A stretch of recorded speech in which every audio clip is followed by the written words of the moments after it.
This is the Fat Bastard. It's an Anagama kiln.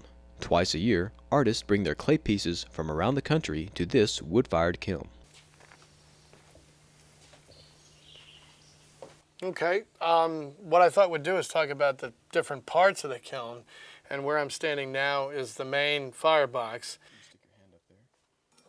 This is the door, so it's counterweighted with a sophisticated operation that you see here. Luckily that cinder block weighs about as much as the door.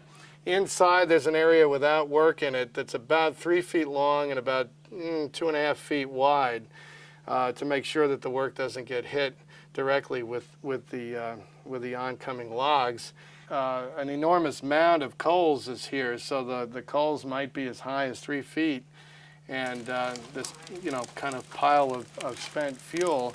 And we could be throwing as many as something like 20 of these at a time, and then turn around in 2 minutes and do it again.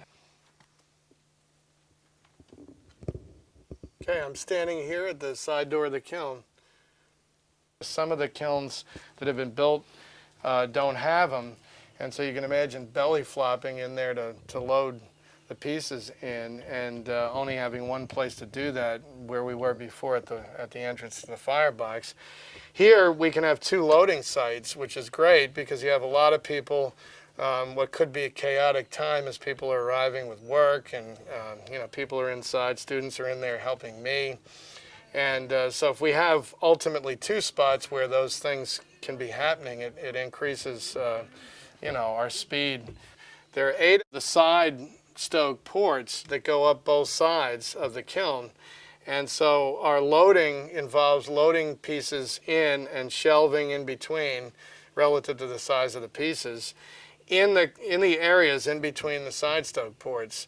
Right where we are now technically ends the chamber of the kiln, so the pieces tend to not be loaded from here on out, but one time, a colleague of mine had some students coming, and they were coming from a long ways away, and they got lost, and they got here after we had bricked up the kiln and we were getting ready to fire, and they were so disappointed, and they had little boxes of things.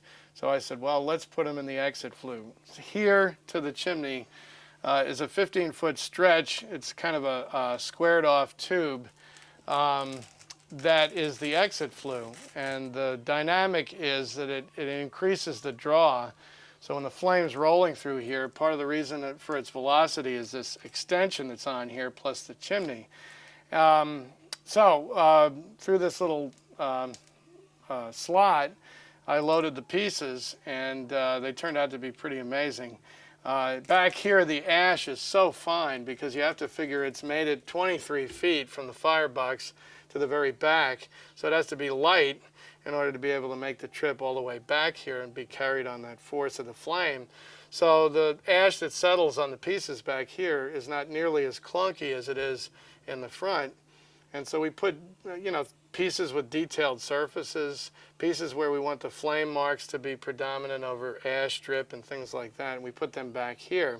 This is an exit flue, and people were throwing away an exit sign, and so we sort of figured any little help we can get to the flame, we're going to go ahead and do it. So that's a tongue-in-cheek way to show the flame which way is out.